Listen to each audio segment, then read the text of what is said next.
Hi, these are the best first picks for Modern Horizons 3. It's a set that has the same kind of level of complexity as a Masters set. So if you are going into it blind, this is fair warning.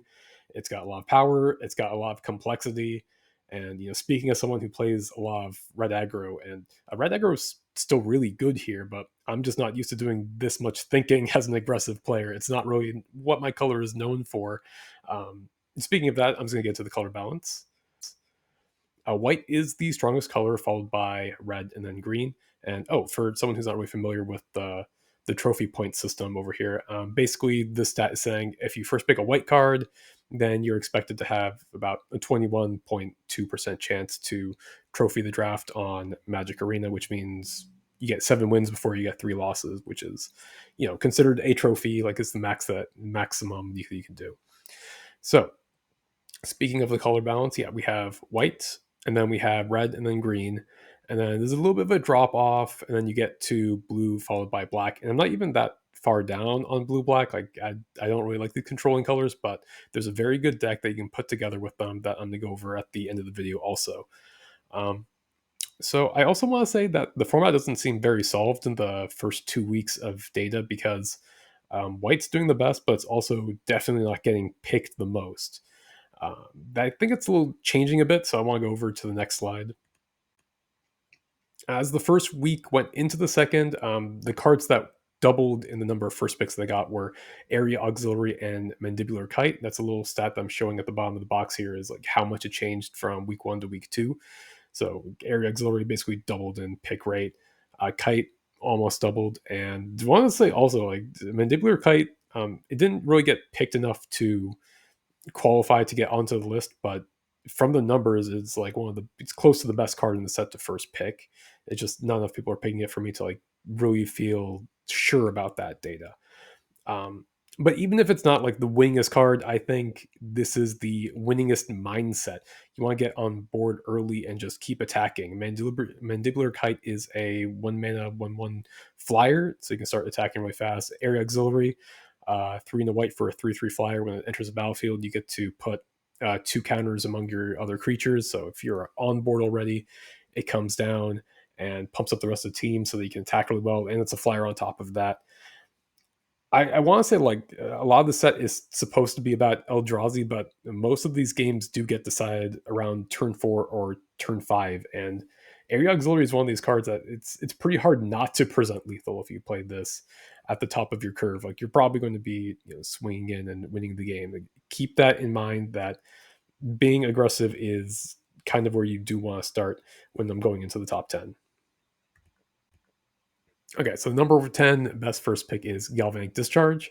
It's 1 red mana for an instant, and you get 3 energy, and you get to choose a creature or planeswalker and then spend as much energy as you want to deal that much damage.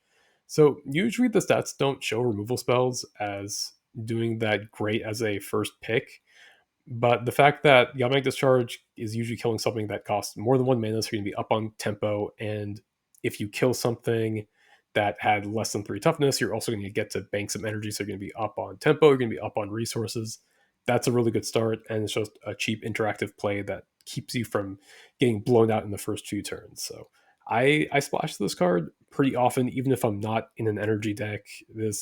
It does way better than it looks.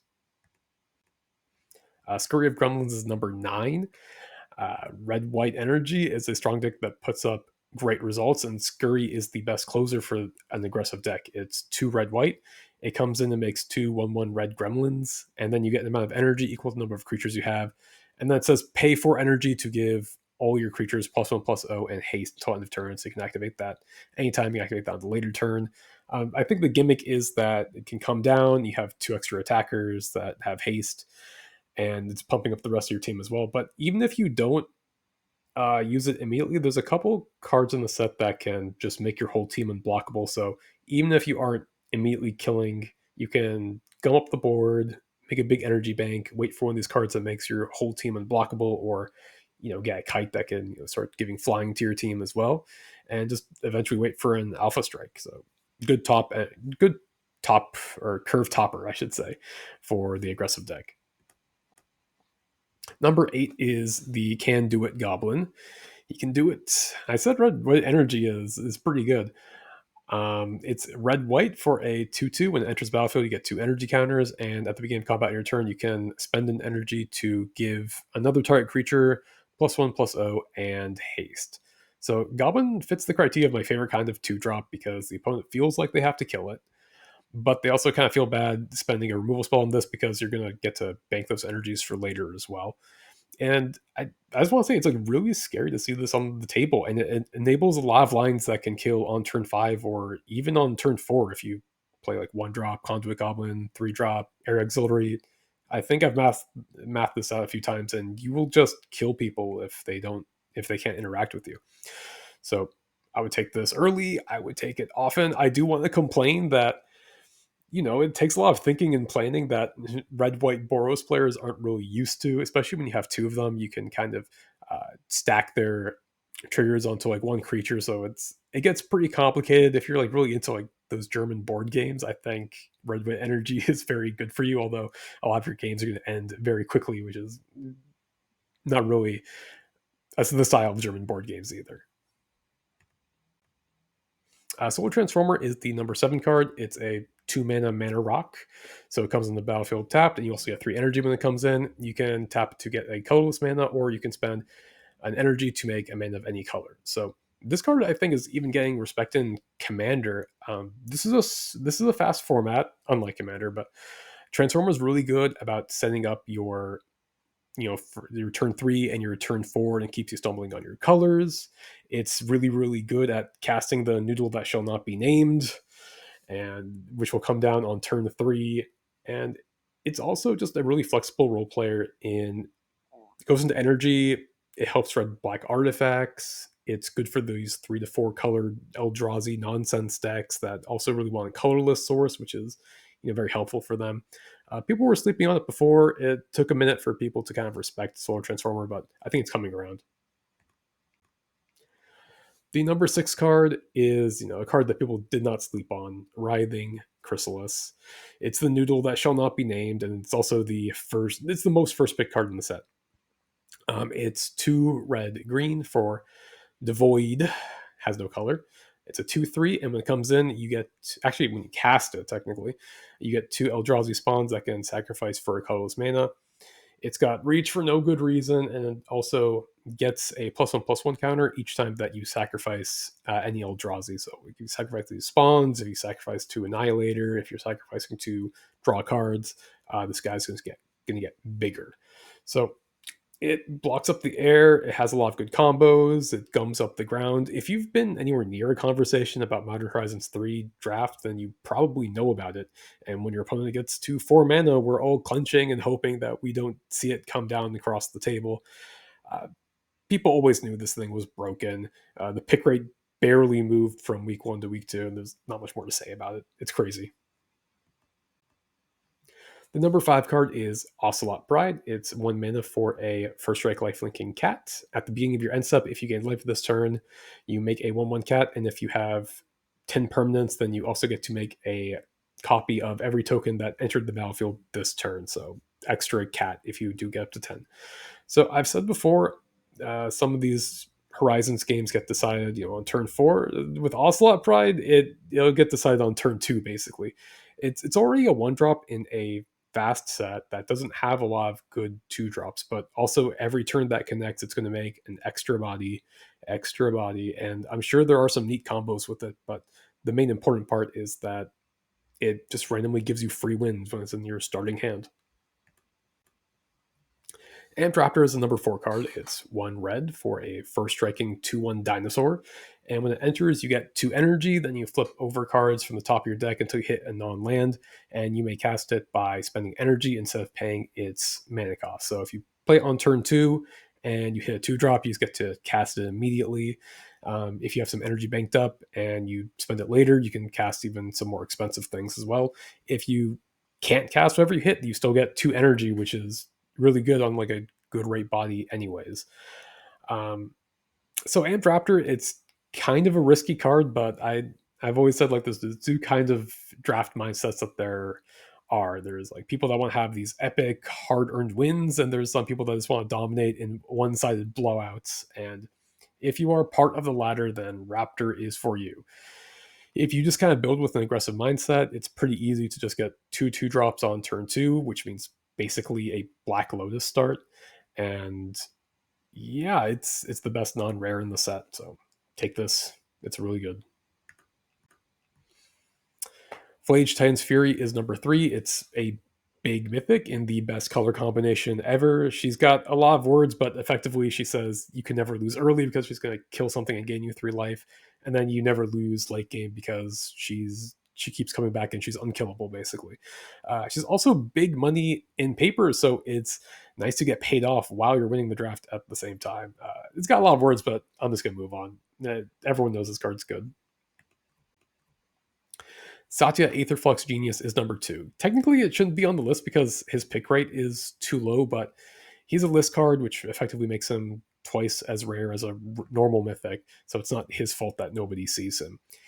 He is also just really powerful. It's one blue, red, white for Menace Haste. Whenever it attacks, you get to make a tapped and attacking token that's a copy of one other creature that you control, and you get 2 energy. And then at the end of the turn, you can spend energy to keep it, or the creature goes away. But like that doesn't even really matter. It's just makes an extra attacker every turn, has haste, gives you extra energy every turn. If you are lucky enough to see him, I would just take him and run with it. He's a little bit hard to cast, which is a big mark against him, and he wants you to be in energy, but that's not really a hard thing to ask in this set. The number one card in the set, also an energy card, is Guide of Souls. She's 1 white mana for a 1/2 human cleric. Whenever another creature enters the battlefield, you get 1 life and an energy counter. And then whenever you attack, you can spend 3 energy to turn one of your attacking creatures into a angel, which means it's going to get 2+1/+1 counters and a flying counter. So it's just going to get huge and flying. And I guess technically you can stack these angel counters on the same creature, but uh, now you just kind of like spread out and you just have this giant flying army of things that already wanted to attack. So everything that I'd said already about Ocelot Pride applies here too. It's a 1 drop in an aggressive color, and she has the chance also to be just turbocharged in the late game if you had some energy lying around. Just come down, turn something into an angel immediately, and then every follow-up attack make more angels. And like it's usually like a pretty good sign of strength when your 1 drop is the best reanimation target. And I've actually seen that many times. Like people have a Gravedigg and they can pick up a giant Eldrazi, or they pick up Guide of Souls. And they pick Guide of Souls. So that's pretty impressive for a 1 drop, and that's why it's the number one card in the set. Okay, so before the end, I did want to talk about this secret blue black archetype I kind of alluded to earlier. All these cards do have low pick rates, but there seems to be a small group of people forcing this deck and doing very well with it. The most important card is Sneaky Snacker. She's blue black for a 2/1 fairy rogue with flying, and if she's in your graveyard, whenever you draw your third card each turn, you can put her back onto the battlefield tapped from the graveyard. So again, this is my favorite kind of 2 drop. It's it's a cheap, efficient flyer, so your opponent feels like they have to kill it, but killing it makes your opponent feel awful because they know it's going to be coming back eventually. So you're basically just giving value to your opponent on the spot. The other good first picks for this archetype are Mindless Conscription, which again, whenever you draw 3 cards, you get to amass zombies 3. Serum Visionary, a really cheap, just card draw body you can throw around to chump block or get value. Tuna Blue, 2/2, draw a card, scry 2. Very simple common, very easy to pick up. It goes pretty late as well, but it's also just first pickable. And the last card here, this one's definitely weaker than the others, but Unfathomable Truths. 4 and a blue to draw 3 cards and make an Eldrazi spawn. So like the theme of the deck is just draw a lot of cards, trigger a lot of things, and you just get to grind people out for value. Like having an archetype that's built around drawing cards, which is something that people want to do anyways, just making extra bodies while you're drawing cards, it's really much better than you would think. Like now that I'm saying it out loud, it seems pretty obvious, but kind of risky that they kind of made this thing. However, I will say like this deck is pretty counterintuitive. You have to build it in a weird way because Black isn't very aggressive in this set, and Eldrazi will beat you in the late game. So you have to have some really weird priorities. It's a counterintuitive deck. There's some guides floating around online on how to make this. I wouldn't try to just make it blind, but I would have it on your radar if you are, going to be drafting Modern Horizons 3. Look up how to build this deck. It's a good thing to have in your pocket in case you see a late sneaky snacker. And that's the end. Thanks for watching and have great drafts.